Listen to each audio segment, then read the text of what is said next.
Buenas noches, queridos amigos y amigas. Hoy es viernes y como cada viernes iniciamos desde Huelva Televisión nuestro paseo semanal por las calles, las plazas, los comercios, los monumentos, las barriadas de una Huelva en muchos casos desaparecida físicamente, pero siempre muy presente en la nostalgia de quienes la conocimos y en el deseo de conocerla de quienes no pudieron disfrutar de ella de manera personal.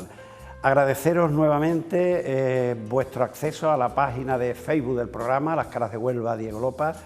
Tengo que deciros que no bajan de 3.000 o 4.000 visitas cada una de las imágenes que se publican y que concretamente la más visitada del mes pasado, que como sabéis el primer día de cada mes la coloco, superó de largo las 10.000 visitas. Muchísimas gracias por vuestra colaboración en forma de difusión, tanto de la página como del programa.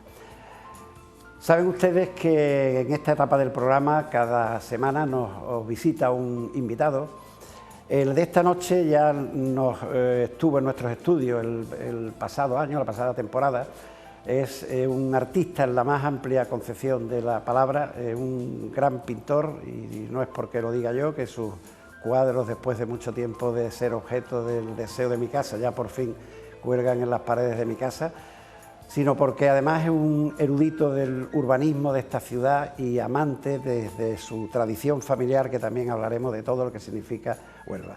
Esta noche nos visita un querido amigo, Juan Carlos Castro Crespo. Buenas noches. Buenas noches, Diego, y muchas gracias por invitarme de nuevo a tu programa. Bueno, es que te tengo que decir que el programa tuyo del año pasado fue uno de los más destacados en cuanto a audiencia, cosa que yo ya me imaginaba a tenor de lo cómodo que nos sentimos los dos en el programa. Quizás es que seamos de quintas, como se decía antiguamente, de quintas parecidas. Muy pareja.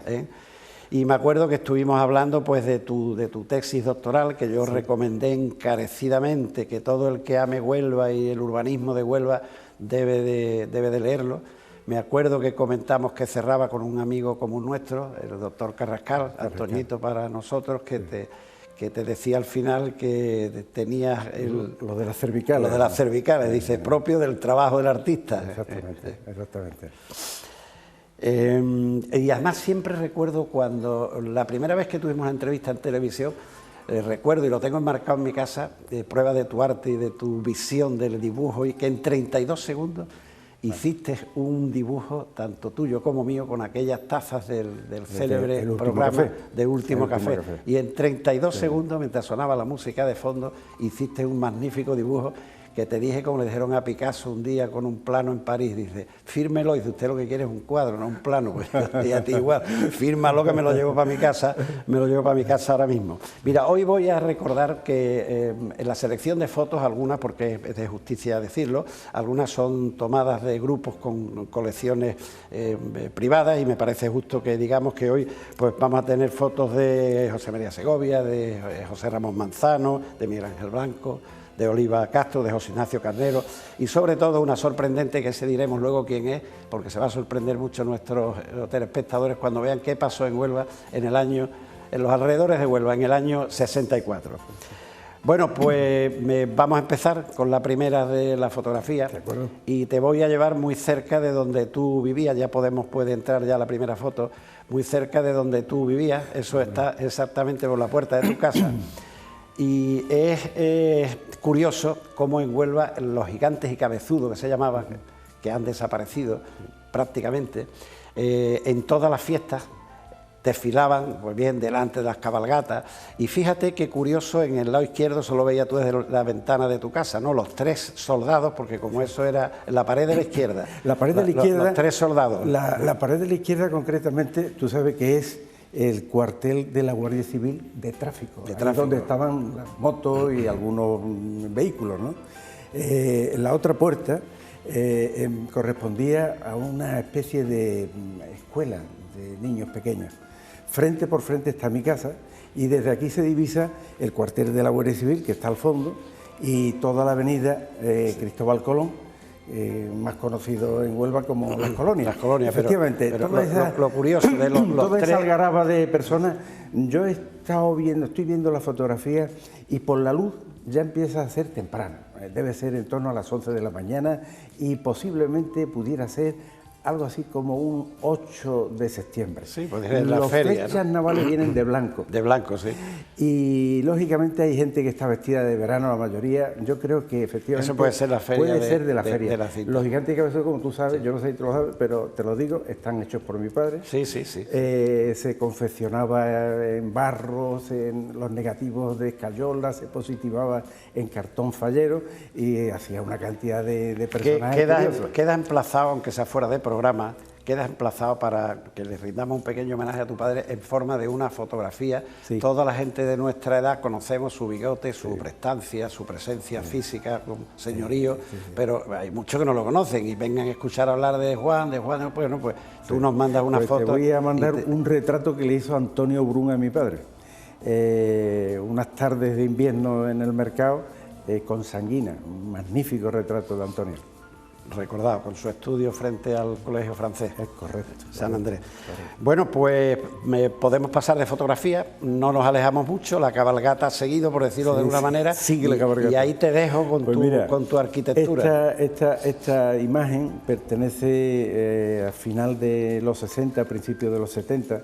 Tú sabes que la catedral, pues como todo, permanentemente ha habido una metamorfosis en las construcciones grandes. En esta ocasión, esas peinetas, esos campanarios, esas espadañas no existían, era totalmente mocha, estaba plana totalmente. Hemos puesto muchas fotos sin Entonces esto lo realizó Rafael... bueno, me acuerdo exactamente cómo se llama el arquitecto, Rafael Manzano, que era el arquitecto de Bellas Artes específicamente dedicado a la conservación pues de los esta foto, perdona, de esta foto está tomada del archivo de José Ramón Manzano, o sea que igual tiene... Puede ser que sea familiar, pero efectivamente. Y debajo, en la hornacina, yo me acuerdo, en la hornacina, por esa fecha, estaba Antonio León Ortega modelando, no tallando, modelando las figuras de terracota que hay en la fachada, son magníficas, espléndidas. Y una pequeña anécdota, yo la vi cuando estaba en barro fresco y me dijo que la iba a llevar a Triguero, a los hornos de Triguero, los hornos de ladrillo.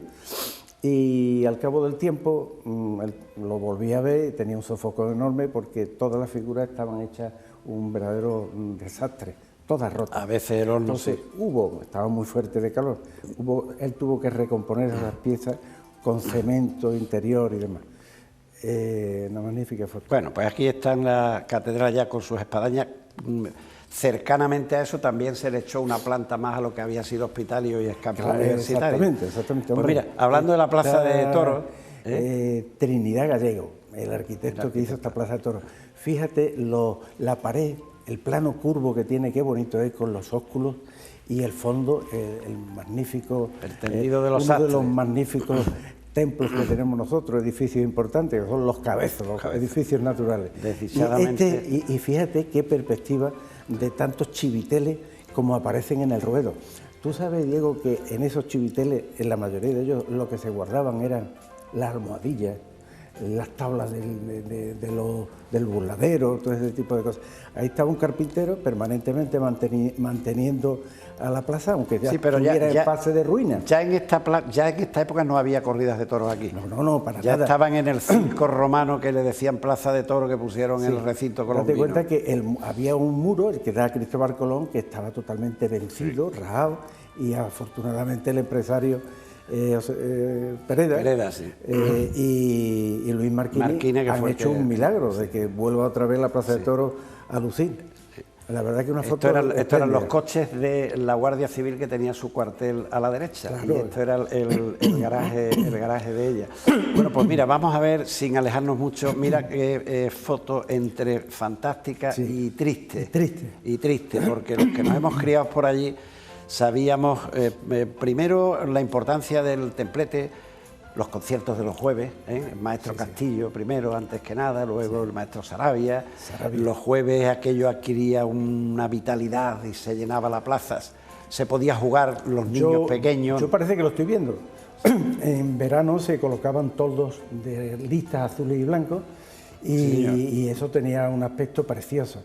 Y además te voy a decir una cosa, lo más importante, la plaza invita a entrar dentro de la plaza. La plaza que se hace posteriormente a esto, la que hace Federico Molina Horta, tienes casi que pedir o comprar una entrada para entrar en la plaza. Te incomoda mucho. Y es un peligro para los niños pequeños, tú no los puedes dejar porque hay unos desniveles tremendos. Sí, esta sin embargo era casi un plano, era una piel continuada. Eso nos hacía jugar a los chiquillos. Efectivamente, a las calles. Jugamos a la piola, jugamos inclusive con las naranjas que había del Paseo de Independencia, jugamos al fútbol con las naranjas. Y sobre todo los dátiles. Y los dátiles. Y los dátiles. Y estoy viendo que el Cabezo está recién peinado. Recién peinado. Se le llamaba en el lenguaje recién peinado cuando se hacía una limpieza y los planos se colocaban adecuadamente. Y ya por cerrar la foto, una taberna conocidísima, la de Paco Asunto, que está aquí detrás y delante el kiosco de Cuadri. Efectivamente. Había dos kioscos muy conocidos, el de Cuadri y el de Agustín, que estaba en la otra esquina, que cambiaba periódicos, periódicos de TVO, novelas, y frente a Agustín, pues el amigo Eladio con el café de las sin nombre. Fijaros en la fotografía de la casa esta de planta baja, que así estaba toda la plaza 50 años antes, eran todos casas de planta baja. Estas empiezan a emerger ahí como elementos raros, todos son casas de planta baja. Bueno, pues no nos vamos a mover mucho a la Plaza de la Merced, ya que has hablado tú antes de la velada de la cinta, fíjate qué foto más bonita. Yo, por razones de que la casa de mi abuela estaba en esa esquina, esa era la esquina de la calle Amado de Lázaro. Amado Lázaro. O Medialmú, donde estaba también el negocio de mi padre, pues la velada de la cinta para mí era un poco de libertad, porque yo todas las noches venía a dormir a la calle Verdigón, pero cuando era la velada de la cinta, pues me dejaban allí. Entonces yo tengo recuerdos maravillosos, como eran las carreras de camarero, te acordarás que era una carrera que se hacía desde la Plaza de la Merced hasta la Portada, que iban con las bandejas, los porrones de agua, las carreras de cinta en bicicleta que ponían de palmera a palmera una cinta alargadera con unos premios que unas anillas que se los iban llevando, y el puesto de Pepín, cuántas horas he pasado yo ahí en el puesto de Pepín, que había sido jugador del Recreativo. Claro que sí. Este arco, los arcos tienen mucha tradición en todas las ciudades. En Huelva concretamente los primeros que se hacen son llamados arcos de verdura sencillamente porque eran vegetales. Estoy viendo que todos los palos que sostienen el alumbrado de los farolillos, los gallardetes, las banderas españolas y de Huelva, son berlingas. Esas berlingas eran palos de eucalipto grandes, blanqueados una y otra, de tantas manos, y muchas ferias y muchas colombinas, y luego el servicio de jardinería municipal se encargaba de hacer guirnaldas de siempreverde. Eso es, que la iban rodeando. Se le daba de forma helicoidal una vuelta hasta media berlinga. Esta fachada concretamente se ponía en la cinta, pero se hacía para las colombinas. En las colombinas se ponían 3 arcos cuando se estaba en la Plaza 12 de Octubre, y aquí se remataba con un escudo de Huelva o con las 3 carabelas. Y además cada vez más retranqueada, porque yo de pequeño lo recuerdo a la altura del Colegio San José, yo muy pequeñito, y me decía mi padre que había llegado a estar en la esquina de Macareno, de la calle del Puerto. Yo lo conocí de pequeñito. Estos son los recortes presupuestarios del Colegio San, que ya entonces los había. Bueno, pues mira, pues vamos a presenciar esto es Huelva. Bueno, la provincia de Huelva. No es un plató cinematográfico. Eso es. Esto no es Hollywood, esto es Mazagón. Esto es la playa de Mazagón. Esto es Mazagón. Y da la casualidad de que el otro día, hablando los dos, me dijiste, es que me gustaría esto de estas fotos que he visto, que tenemos que decir que estas fotos son de José Manuel Gómez, que nos ha dado el correspondiente permiso, que regenta el restaurante El Refugio en Mazagón. Y entonces, hombre, yo estoy muy vinculado a Mazagón porque durante 3 generaciones los guardas del Faro han sido mi abuela, mi tío y mi primo, que recientemente fallecido, ¿no? Y cuando tú me dijiste que lo había visto, te dije, Juan, es que yo estaba viéndolo en lo alto del Faro. Yo te puedo decir que yo tenía una credencial, que yo no sé cómo consiguió mi padre esa credencial para mí, pero yo era un chaval y era el único chaval que estaba en Mazagón en las maniobras. Estas imágenes son fantásticas y las recuerdo como una película, Recuerdo como una película. No quiero extenderme mucho, pero por ejemplo, aquí vi lo que se está viendo concretamente... Bueno, primero un inciso, decir que fueron unas maniobras hispano-norteamericanas. Pero sobre todo norteamericanas. Y fue un desembarco. Iban en dirección a Vietnam. Hay que situarse en ese contexto histórico. Y entonces aquí hicieron unas prácticas. Entonces todos los marines tenían que subir por los médanos de Mazagón hasta arriba. Esas son las llamadas casas de Bonares, esas que están ahí detrás. Exactamente. Bueno, pues ahí se atascaban los Land Rover, como estamos viendo, los Jeep, en la arena. Y a mí lo que me llamó la atención es que venía una máquina con un rollo inmenso de carretera hecha de cuero y goma. Y soltaba. Dejaba esa lengua infinita, soltarla por la arena y los Land Rover iban cogiendo. Yo el recuerdo, podemos pasar de foto porque es del mismo tema, yo el recuerdo más importante que tengo es cuando amaneció y yo estaba en lo alto del faro, la impresionante hilera de barcos frente a la costa. Si yo digo que podía ver, era la sexta flota lo que era la sexta flota. Era la sexta flota. Ahí podía ver entre portaaviones. Es que no te hace una idea. En la costa de Mazagón pudo haber amanecido aquel día que tú estás contando con algo así como 100 unidades. Sí, o más, navales, yo te iba a decir más. Entre portaaviones y demás. Ya. Bueno, la cantidad de aviones que aparecieron, las unidades zapadores.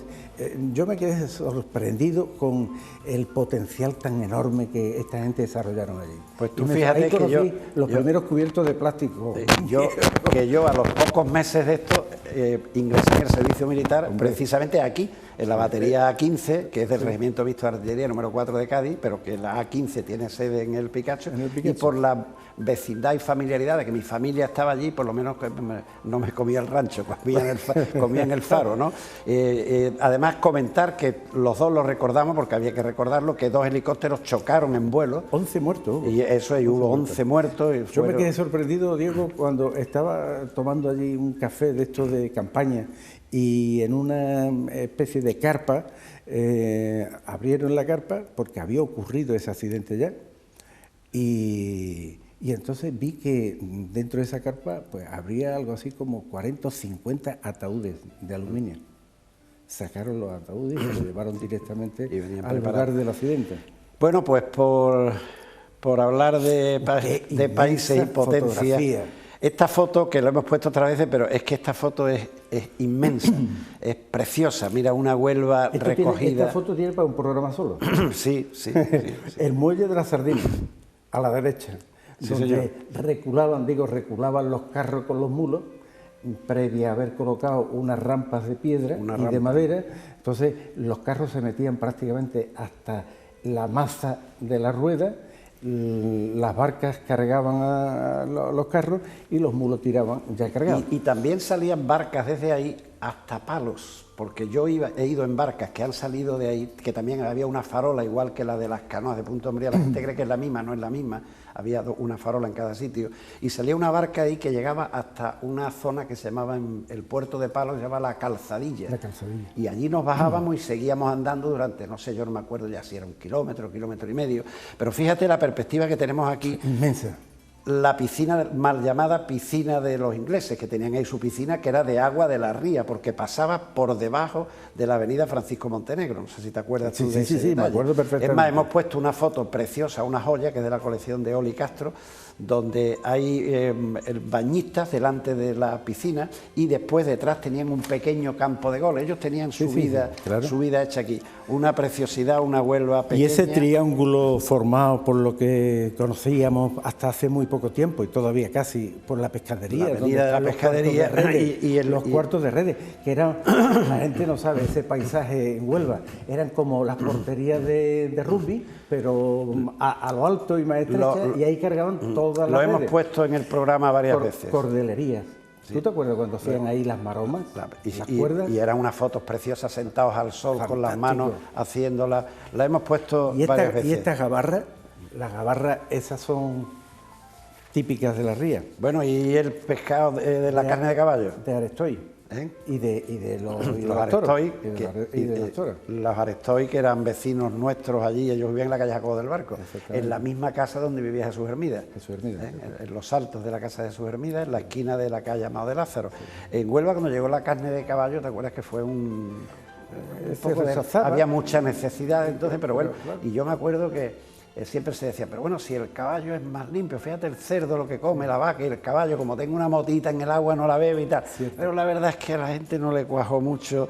De hecho, no sé si es que había poco dinero en los bolsillos o que no le gustaba, pero vamos, el aspecto del puesto es de poco público. Yo me acuerdo cuando había corridas de toro y demás, y me llevaban las reses aquí y también al mercado de la Plaza de Toro, al lado de la Plaza de Toro. Y ellos eran los que se encargaban de regular la venta de y además el mercado del Carmen, hay que decir que en aquella época abría los domingos por la mañana. Ese detalle no lo sabía yo. Pues sí, porque yo con 15, 16 años comprábamos un paquetito de aceituna, porque los aceitunes, las especies, se vendían en la parte exterior de la plaza. Paseábamos por la plaza porque íbamos o bien al Moro, al Gran Teatro o al Rábida a comprar la numerada de por la tarde. Y entonces aprovechábamos, dábamos el paseíto y la gente mayor se acordará que el mercado abría los domingos por la mañana. Bueno, pues volvemos un poco sobre nuestros pasos y esto es algo que, para que sepamos que ha desaparecido, sí, ¿no? Pero en las colonias, afortunadamente, ha desaparecido. Porque en la zona de las colonias, pues yo creo que no tenía ni saneamiento, con lo cual caía el barro, caía el agua. Bueno, tenía saneamiento, tenía pequeños colectores. Esto recuerdo yo que cuando caían 2 gotas se ponía esto embarrado totalmente. La agüita amarilla que salía, que bajaba de los cabezos, eso lo embarraba todo. ¿Y ahí se quedaba? Ahí se quedaba Porque entonces la palabra limpieza municipal pues prácticamente no existía. Y era muy duro, el limpiar esto era durísimo. Con lo cual eso se quedaba ahí durante meses se quedaba el polvo amarillo, que si alguna vez a mí se me ocurría con los zapatos gorila hacer una incursión más allá de la Plaza de Toros, mi madre rápidamente veía que había estado por las colonias por el polvo amarillo que llevaban los zapatos. Sí. Esto si fuera en color, los telespectadores totalmente no pueden amarillo. Imaginárselo, esto sería el color albero de las plazas de toros. Sí, ¿no? sí. Ese amarillo ocre sería por... Y eso por no decir lo que está detrás de esa tapia. La tapia todavía estaba la vía. Sí, la vía y detrás pues que estaba Santa Lucía, el muro y el muro. Efectivamente. Bueno, pues vamos a irnos un poco más para el centro. Es una foto hermosísima, es de la colección personal de mi querida amiga Oli Castro. Fíjate que es una plaza de las monjas sin el Banco de España. Claro que sí. El Banco de España, que efectivamente se ve prácticamente lo que va a ser solar, se ve incluso con la casita de esquina de 2 plantas. Y aquí hay una casita de una planta. Bueno, tú sabes, Diego, que aquí quisieron hacer abrir una vía que conectara con el Paseo Chocolate. Paseo Santa Fe. O sea, hacerlo directamente. Si tú coges un plano del centro de Huelva, puedes perfectamente conectar Paseo Chocolate con la Plaza de las Monjas a través de una vía. Y bueno, y te voy a decir una cosa, esa especie de gran manzana que hay ahí del Banco de España por detrás, eso realmente, yo no sé si tú lo conociste, pero era un poco una judería, en el sentido de que ahí había calles interiores que tenían su calle interior. Yo no sé si a la altura casi de la Palmera había un gran arco, tú te entrabas y tú tenías acceso a una calle que no salía por la calle Puerto, pero sí pudo haber salido también por la calle Puerto. Sí. Estaba conformada la calle, pero con las características de judería, con mucha irregularidad, ¿no?